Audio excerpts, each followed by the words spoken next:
Hello and welcome to How to Build a Theatre, a podcast exploring the wider theatre industry and charting the creation of a brand new theatre here in Brussels, Belgium.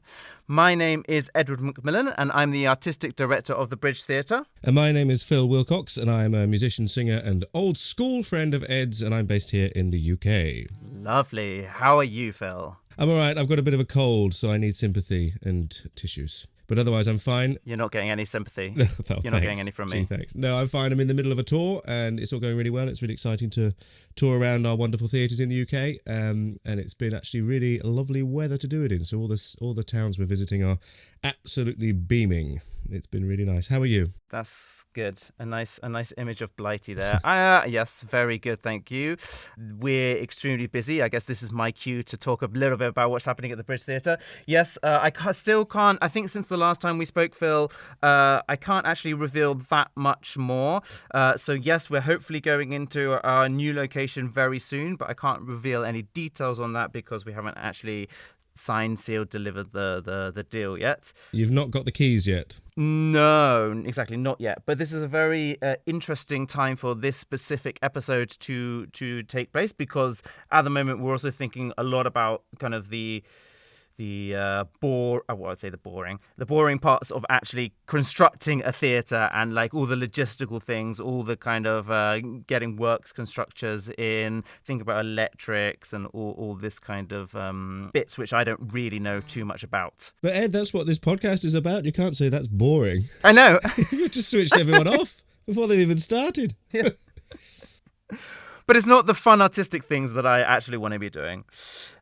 Yes, but we have just announced our wonderful summer theatre workshop for teenagers, which is kind of a repeat of what we did last year, which was 1 week of acting, singing and dancing. And this year we're kind of basing it on the musical Matilda, which is based on the book by Roald Dahl, for those who don't know. That will be taking place at the end of August. And as I say, acting, singing and dancing. We also have some special masterclasses in magic and also clown work. So it's going to be extremely exciting. This is great. So, and obviously the Matilda the musical, the great music of Tim Minchin. Exactly. Yeah. We are revolting children, etc. When I grow up, still waiting to. Yeah, exactly. Yeah, I think that's the thing about being an adult. All right, so that's kind of where we are, and hopefully the next time we speak, Phil, I'll be able to say a little bit more about the first season of work which we're going to be presenting, which is coming in September, and I can't say anything more about that now, but I'm very excited to share the good news with our podcast listeners when the time comes. Well, we look forward to that with bated breath. We ought to get on to our guest this week, haven't we? Yes. Should we introduce him? Yes, let's. So I kind of hinted at it before. So he is someone who's worked in the theatre industry for a long time, starting off as a director, and at some point, and we'll find out why and how this happened today maybe, he decided to build a theatre. And now he is the artistic director of said theatre. It's called the Park Theatre, and that is in London. And his name is Jez Bond. So welcome to the show, Jez. Welcome. Thank you for having me. It's delightful to chat with you both and to meet another fellow madman who decides to build a theatre. Brilliant. Well, it's great to have you here, Jez. We usually start just with a bit of an icebreaker. We start with a few quick, what do they call, quick-fire questions. If you're ready for this, are you happy to go with that? Is there a countdown happening now? There's no doom, doom, doom, doom, doom, doom. The tension mounts. We haven't got the budget, I'm afraid. So it's just imagine questions and answers. Right. Okay. But it's all very easy and light-hearted. It's fine. Brecht or no? Let's start with favourite one, and I always start with this one. Are you a night owl or an early bird? Night owl. Night owl. Do you have a favourite season? Summer. Straight in there, summer. Apart from the fact that I hear you might be developing hay fever, this might tell your image of summer coming through. That's true. Do you have a favourite drink? A cocktail. Oh, go on then. A bit more. What kind of cocktail? I would go. Well, if I'm on the beach, I'll go for a pina colada or a banana colada. I have a sweet tooth. Or if I'm not on the beach, I'll probably go for a vodka coke. Banana colada. Let's not scoot over that. That sounds amazing and almost nutritional. That is the dream. Cake or biscuits? Ooh, that really depends on the cake and the biscuits. But nothing can beat a Choco Leibniz. It's got to be the milk chocolate one. The Leibniz, absolutely. Yeah. Sorry, what is that? That's a biscuit with chocolate on top. It is exactly that. Okay. Is it Leibniz or Leibniz? I can't remember if it's Lei or Lie. I actually don't know now. I've always said Leibniz, but maybe that was a mistake. But what I do know is that they taste good. Exactly, and that's all that matters. I am a chocolate hobnob man at heart. Oh yes, I'll happily share a hobnob. Are you, now this might be a bit too specific, are you a digital man or an analog man?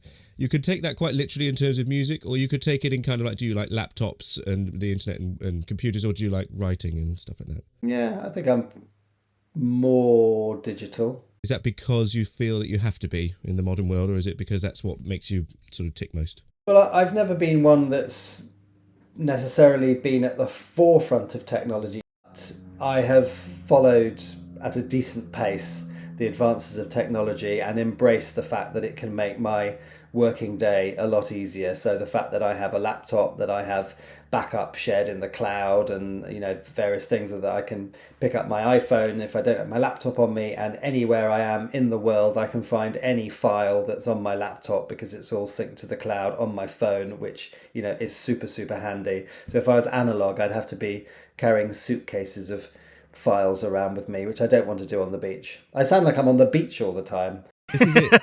I'll be drinking banana colada. It's because I was on the beach recently drinking banana coladas, and that was the first time in first holiday my family, since the pandemic, and it's been absolutely horrific kind of time, as I'm sure we'll discuss later. So yeah, the beach being fairly recent, coupled with this glorious weather we're having now, and the fact that I'm sitting here in shorts and t-shirt is probably bringing all that flooding back. Very much a man living in the moment. I've got two more for you. Okay. Full colour, sepia / black and white. Full colour. Colour, Technicolor. Finally, and this, I'd find this question really hard, but do you have any music or a playlist or an artist that you listen to when you want to concentrate when you're working? No, I don't. I have an incredibly eclectic taste of music. So I would listen, if you look at my Spotify, there may be soul, rock, blues, jazz, classical, modern. Literally a bit of everything. Gypsy Kings, Latin. I had the Gypsy Kings on yesterday. The weather was fine. The doors to the garden were open.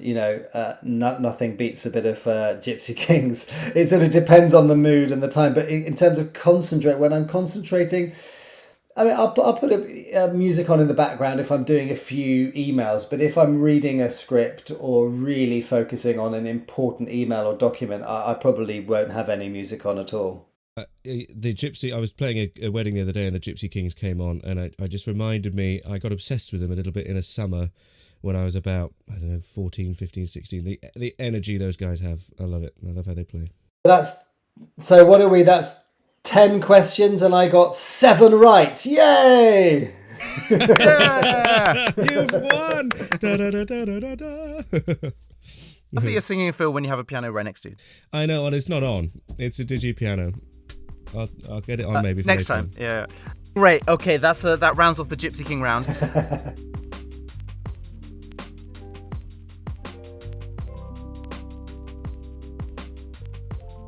think maybe the best place to start is with a very simple question, Jez. We said you're the director of the Park Theatre. What is artistic director? Well, an artistic director is essentially responsible for all of the artistic output of a building, whether that is the shows on stage, or whether it also includes creative learning, educational elements. Anything that's being presented with an artistic output is the job of the artistic director to curate that. Sometimes to direct the shows, but often when you're running a building, because there are many other responsibilities, you end up directing 1 or maybe 2 shows a year. You curate all of the plays in there, and you are responsible for their artistic content and ultimately their artistic quality. Now, when you're an artistic director of a building, as opposed to a touring company, say, or a non-building based company, there are a great deal of other elements to your job. Firstly, obviously, some of this is the same if you're in a touring company, but firstly, you have a number of staff. You have various HR issues which come with that. Even if there's no issues per se, you're dealing with contracts and holiday entitlement and pension arrangements and questions over things like that. But ultimately, you're also dealing with the legal aspects of the building, with the insurers. Someone comes into the building and falls and they want to blame you. There could be a court case or there could be an insurance claim. You've got to therefore be on top of all the health and safety. A lot of paperwork, a lot of protocols that you need to follow when you're running essentially what is a public building. So suppose being an artistic director of a building means overall responsibility as well for essentially everything that happens in that building, whether or not you have the direct line of responsibility to it, you have ultimate responsibility to it, because it'll be maybe someone who you're line managing who has the day-to-day responsibility. Also, I suppose there's a distinction between whether you are the CEO. In my case, I'm the CEO, the Chief Executive Officer of the company as well. There are a few, not very many, but there's a few artistic directors that don't have that CEO responsibility, and therefore they have slightly less weight on their shoulders. More often than not, if you look across all of the main London theatres, let's list a few: the Donmar, the Almeida, the Young Vic, the Old Vic, Hampstead, and all of the regionals, Sheffield, Liverpool, you will have a situation where the artistic director and the executive director are either together joint CEOs, or one of them is CEO and the other is deputy. And it's different in different organizations. In ours, I'm the CEO and our executive director is deputy. And the executive director, I suppose, in this very broad description, would look after all of the operational side that makes that art happen. So the artistic director kind of looks after the art, the artistic output, the executive director, the finance, the HR, the legal. But as I say, if you're an artistic director CEO, then all the finance, the legal, HR, health and safety, all of that does ultimately lie with you as well. I love this. You use the word curation, and I've never really thought about it before. But that's a good word to use, and it kind of already makes me think. Okay, it's interesting how, for example, in a museum, work is curated by a team of curators, or there's people, and then there's the management of the building is maybe a bit different. But maybe that's actually not true. I don't know. But I just find it interesting how theatres have developed in this way, with the artistic leadership right at the top and managing everything, and it's not different structures compared to maybe in a museum. I think that's true, and ultimately the key issue always seems to be that in arts venues there is a lot of responsibility on a lot of people at every single level, because fundraising is a constant problem that we are facing, and if money wasn't an issue, we would have a lot more people doing those roles. Funny, isn't it? Sort of broadening out that a little bit. I'm just trying to think of analogies in other mainstream working situations, things like supermarkets and shops and retail and that sort of stuff. If you've generally got people, if you like to think about these things in the hierarchy, the executive officers and stuff like that, the managers, etc. A certain level, you might get managers who are there because of their experience. They've started at ground level, if you will, and gone through to become the most experienced person in that particular job, your head mechanic in your garage, etc. They've got that through working through their experience. I suppose it's similar in theatre, isn't it? But in a slightly weird way, you sort of become, because you join it, I assume, as a young artist, creating. You're there because your skills are visual, musical, direction, and creative. And yet at some point, you're expected almost to be like, right, well, you've sort of nailed that. You've got to a point where you're really respected in the act of creation. Now we just need you to know how to do spreadsheets and make sure that the legal stuff is okay, that the money stuff's going to be all right. Is that quite a sort of... Do you think that's quite jarring for some people, or is it, or does that get built in your experience as you work up through these levels of art? Well, I think that's true. I think that's a really interesting point. Less so for the executive directors who've come out of being probably more freelance producers and general managers, where they're used to working with many of those elements that you talked about, the spreadsheets and budgeting and so on and so forth. Absolutely, you really nailed it there with the artistic directors. They are generally people who have been freelance directors, just going from show to show, employed by a venue or by a theatre company. And suddenly, if you're an artistic director, and particularly an artistic director CEO, you're then dealing with all of that stuff, the business side of it, that you wouldn't have had any experience in by the very nature of what you've been doing. You wouldn't have experienced those things. Why on earth would you if you were just directing for someone as a freelancer?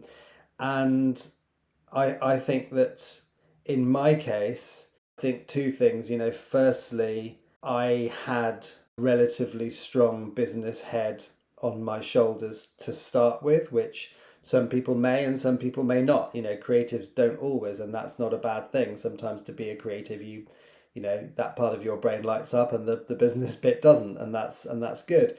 But I think I had both. But also in terms of management, line management and leadership, I've learnt an awful amount on the job. A huge amount, and I'm a far better leader and manager than I was in 2013 when we opened, no doubt. So you gave a little bit of a clue as to your background, but so maybe just talk us through that a little bit. So you started as a director, or how did you come to then having a theatre of your own? Started on a beach with a pina colada. I'm sensing a theme here. Very good place to start. No, I went to university to do drama. And I thought long and hard about this idea about doing a course in directing. And drama schools back then were just starting, some of them, to offer courses in directing. But I went and had a look at a couple of them, and I didn't really feel like that was quite for me. And I must say, this is just my own personal view. I don't really feel in many ways like directing is something that you can just teach. I think a lot of it you have to have a natural inclination for initially, and then I think you have to have a lot of experience in assisting, observing, looking at what works and what doesn't work. And while I'm sure you can teach elements of that, the idea of just doing like a 2-year director course or something and missing out on a 3-year BA honours in the whole history and theory of world theatre, which would give me such a broad knowledge. I just thought that's the way I need to go. I kind of know what I want to do as a director. I had a great opportunity to direct from the age of 13, 14 at school, and to work with a lot of people there. So I gave myself in Hull University that broad knowledge of drama, which has been fantastic, and I pull on at different times. And then after leaving university, I joined a theatre company. Funnily enough, they're not in existence now, but they then were literally around the corner, 3 minutes walk from where Park Theatre is. And they were a touring company, and they would go out and tour to mainly schools and some universities. Occasionally we went to the Edinburgh Festival, and I was company manager there. Straight after uni, I'd met them when the uni went to the Edinburgh Festival with a show I directed, and just sort of started networking. Basically, from that, I got a huge amount of experience. I assistant directed, I company managed, which basically meant driving the van full of actors around the country with the set in and unloading it and checking us in at the hotel. And, it was a great kind of baptism of fire, and I really took to it. And they took to me and they kept me on. I was there basically for another year after a few freelance stints as officially associate director. And then I had been applying for the Regional Theatre Young Director Scheme, which is run every year, has been for I think about 40, 50 years. It's now administered by the Young Vic. But it's an incredible bursary scheme where they give 3 places every year to a young director starting out in their career. And you get to train as an assistant at a major theatre, usually a regional theatre. And then at the end of that year, and this is why the scheme is also so unique, at the end of that year you get guaranteed a main house show to direct. So I worked at the Palace Theatre Watford when Lawrence Till was there as AD. assisting him on loads of shows and assisting a few other people as well. And it was a really, really exciting time. And at the end of that, I did my first show, J.B. Priestley's play, I Have Been Here Before, which if your listeners don't know and you like J.B. Priestley, it's the most magnificent time play. It's so ahead of its time, really. It's an incredibly powerful thriller. And that went well, and that sort of got me onto the regional theatre circuit, and I did shows in other spaces, and eventually, I suppose after years and years of looking around London and thinking about maybe having my own space, found this building in Finsbury Park, and I think the impetus for that was in many ways those early experiences at school, where I was at my school theatre, 13, 14 years old, and I was given the bunch of keys, and I was told, okay, the National are coming in tomorrow. National, when they did NT Education, which they don't tour anymore, sadly, but they came round, and I mean, this would never happen today with health and safety and giving the kids a bunch of keys and walking out and leaving me to climb ladders. But I did, and I rigged all the lights, and I had this tremendous sense of responsibility. And I let them in the morning and showed them the dressing room and ran the tech with them. And I'd been fascinated at that school theatre about how we created the magic and how when an audience came in, you could then work with that audience, and you saw them on the last show and you see them on the next show, and you can kind of develop and nurture an audience when you have bricks and mortar in a way that you can't when you're just transient, going from place to place, freelancing. So I think that was always at the back of my head, and therefore the seed of Park Theatre was probably born way back then.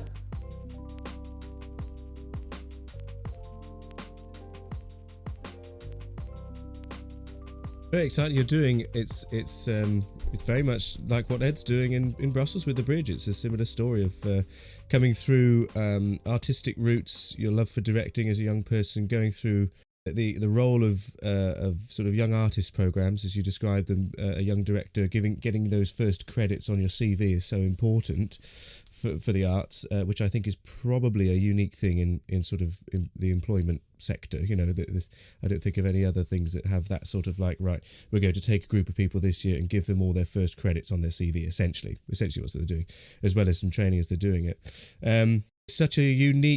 You've got such a unique collection of desires and skills, because you talk about your direction and your work within the arts, but then also how you started to love having been given the keys to open up the theatre at school, book everybody in and do all the nuts and bolts of actually the sort of administration plus of theatre as well. It's amazing that because like I said, sometimes people find their way funneled to that. Right, well you've got this big name, we need that associated with our theatre, so you will become artistic director and you'll make these big decisions. It sounds like you've actually sort of created that for yourself. You're like, right, well I've got this, but I want to build the theatre as well. I want to get the building running and bring people in. It's exciting.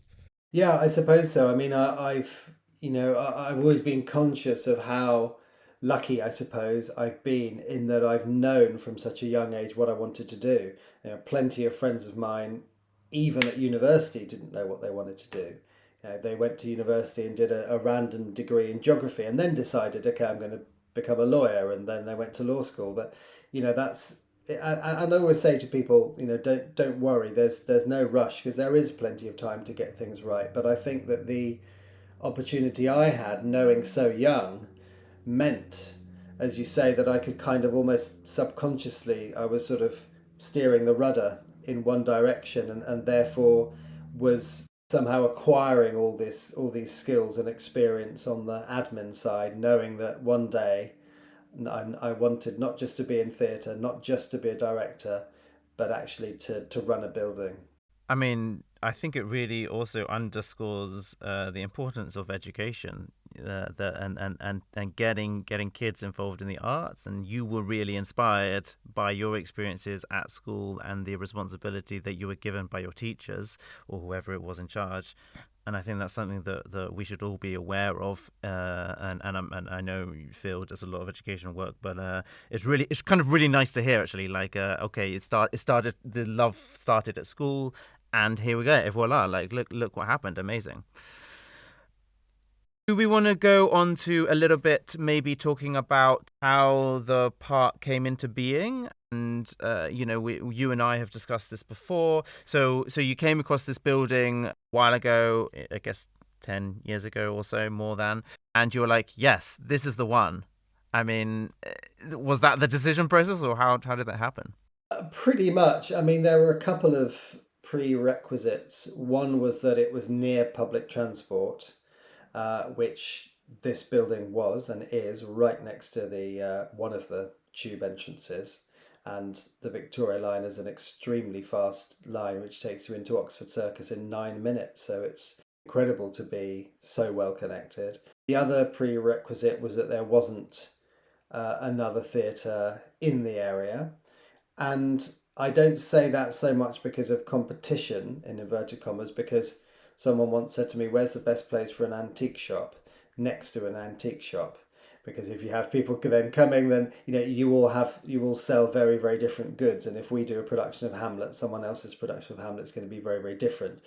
So not so much for that, but I think for perception of funding, for the ability to say this area needs a theatre, and for the excitement level of being able to give an area of London who's never had access to a theatre, on their doorstep, to give them one. And I think the third thing is the demographic. We needed to ensure it was somewhere that could sustain a theatre, so that there was a level of affluence among some of the population and theatre savvy.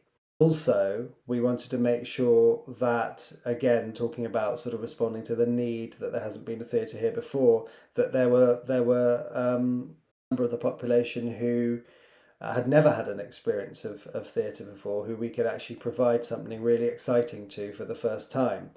Well, Finsbury Park ticked all those boxes. I've talked about the tube.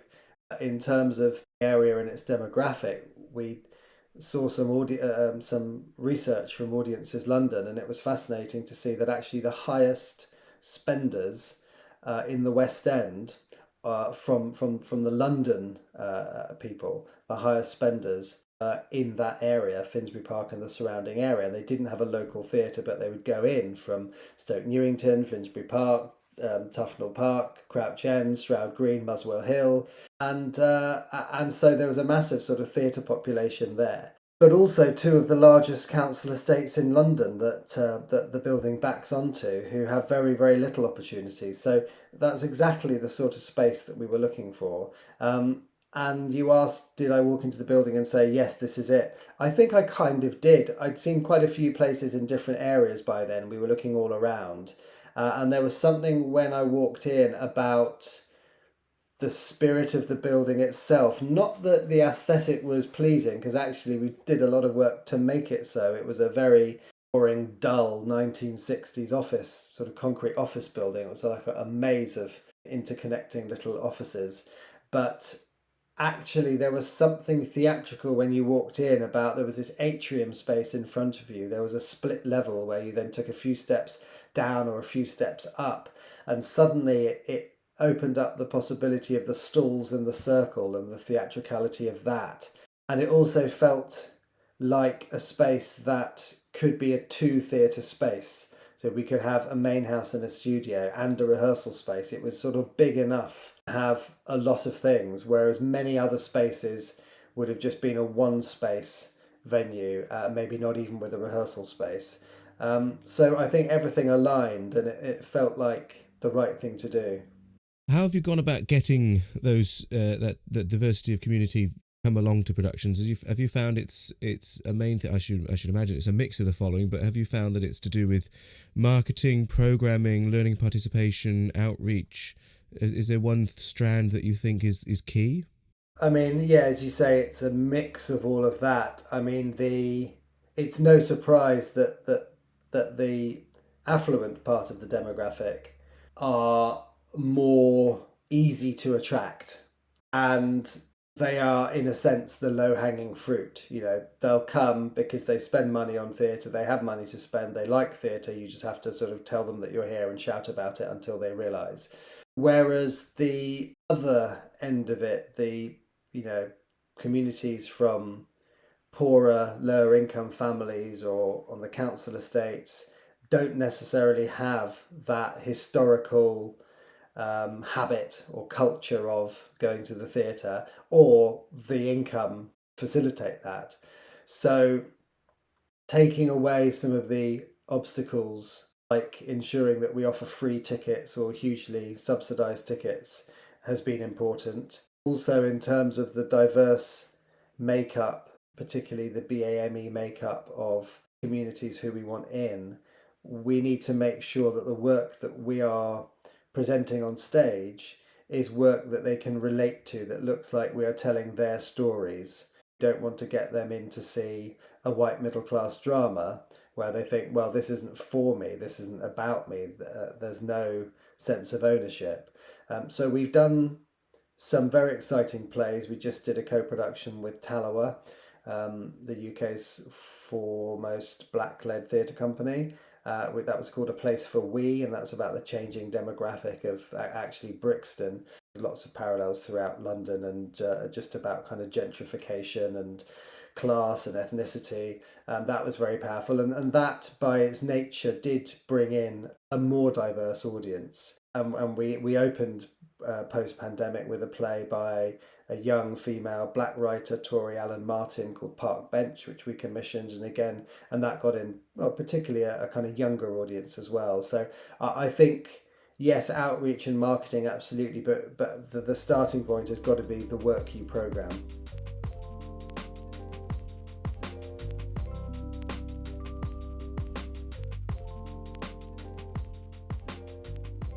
We've kind of gone on to being a theatre, which I think is interesting, and maybe we'll continue talking about that. So you were talking about how has it been with COVID for you as a theatre, and then also post-COVID. What's been the story there?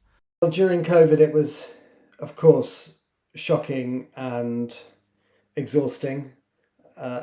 Suddenly realising that you'd be essentially pulling the shutters down on the livelihood of so many people.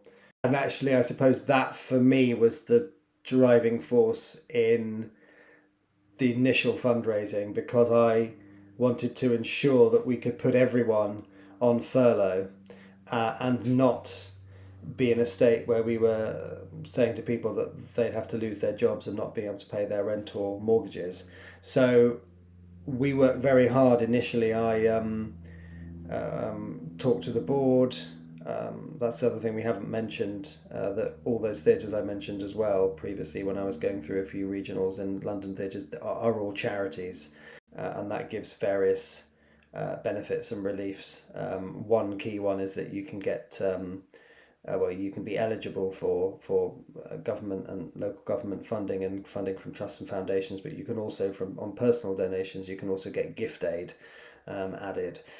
And so we were talking to the charities board, and they were looking at the situation saying, well, we might have to think about liquidating. And I thought, well, I don't want to throw everyone out onto the street, particularly everyone's working so hard for not much money, and we have a duty of care. So I got on the phone to every single person I knew who had ever attended one of our fundraising galas, was a high-level friend, donated an auction prize, had a bit of spare cash. And in 24 hours, including gift aid, as many people gave from their personal accounts, we raised 350,000. And that was there was someone at the top end who gave 50k, and at the lower end, many people who gave 500 or £1,000, who said, look, we're usually good for 200 quid a year at a sort of slightly lower level membership, and this is more than our family can afford, but we don't want to see you go down. This is too important for us. You've been here for 8 years now. We've come to see all the shows. We came on a hard hat tour when you were building. So it was really humbling, actually, how much love and support there was. And that 350,000 meant that we could continue, put everyone on furlough, and then luckily we got receipt of the cultural recovery grants. But it was very, very tough, but we pulled through. I suppose the difficulty now is that post-COVID, which is what people are calling it, there's still COVID around, but the perception from the majority is you're okay, theatres are open, you made it, everyone's back. Well, things aren't working as they were. Things are far from normal, and audience attendances across London are down about 30%. And so that, married with the perception that everything's okay, added to the mix the fact that the funding is a lot harder now because everyone's tapped out from helping in the pandemic and don't feel it's an emergency anymore, makes for a pretty worrying cocktail, I would say. And of course, on top of that, we've got the cost of living crisis is increasing. We've got the cost of not just labour but materials. Our average set usually is budgeted for about £8,000 or £9,000. The set that we've just got costed up for the next show, we had 3 quotes, and by far the cheapest was 13,500. And that is the cost of materials going up because of Brexit and because of pandemic, and the cost of labour going up. You've also got people who've left the industry. You've got people, when you're running a theatre like Park Theatre, you've got a whole sort of hospitality section as well, because obviously we've got the front of house teams, we've got the bar, we've got the chef to make pizzas.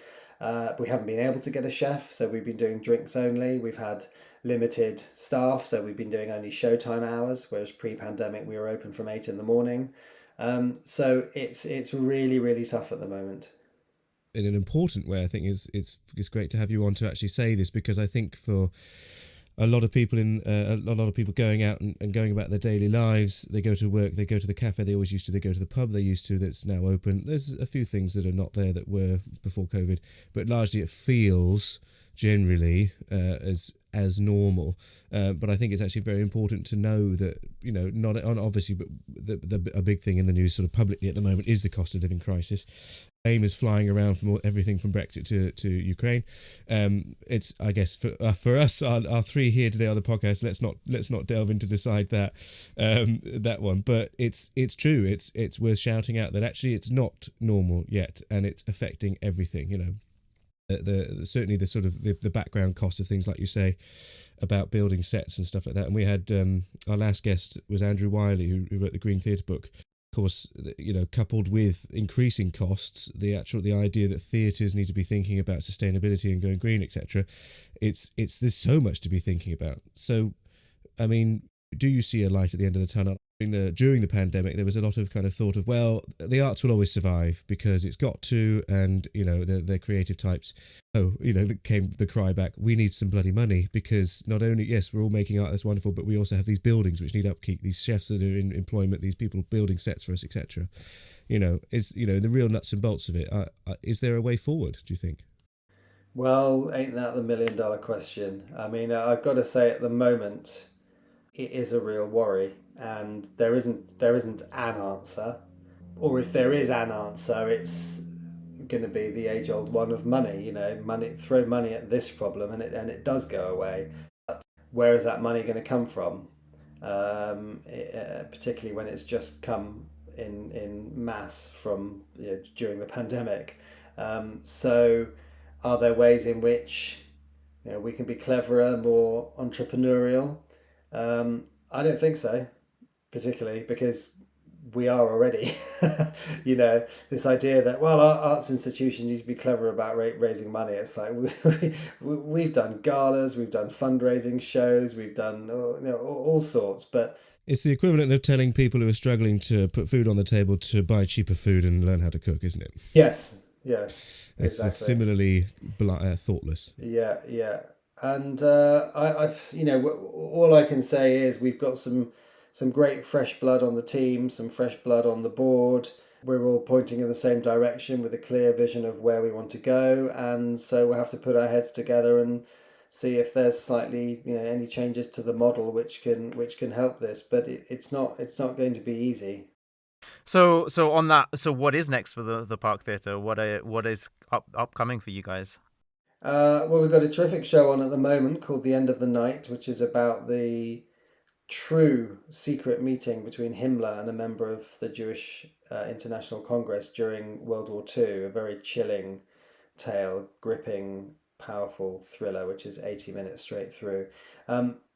in 2 weeks' time, to be a polar opposite, we have a musical called Tony! The Tony Blair rock opera. And that is a very, very funny political satire written by Harry Hill with music by Steve Brown.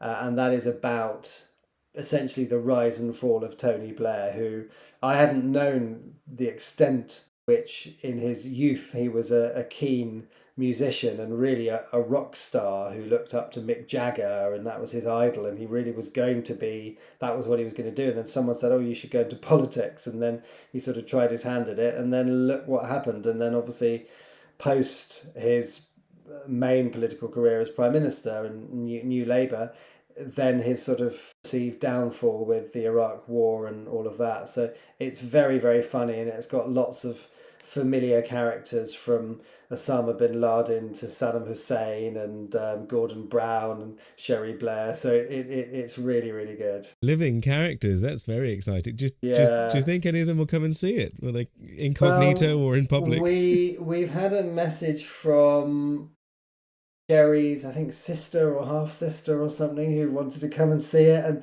I wouldn't be surprised if Tony slipped in at some stage. But Neil Kinnock's in it also. He came. He's come before to Park Theatre. We did a play called Dead Sheep, which was about Thatcher, again another political satire, not a musical, that one, and he came along. It was very funny. So who knows who will appear, but I think with Harry's name as well, it should attract a nice crowd. Maybe you should offer out free banana coladas to those who attend who also have a starring role in it. That sounds good. Fantastic. Absolutely great. I mean, I wish I was in London to come and see. Great. I think we're kind of running out of time. This is why I'm kind of hesitating whether to ask another question, but I think we probably need to leave it here. So, Jez Bond, thank you so much for coming on the show. It was an absolute pleasure to speak with you today. Thank you. Pleasure to be here. And thanks a lot, Phil. Always a joy, never a chore, Ed. See you next time.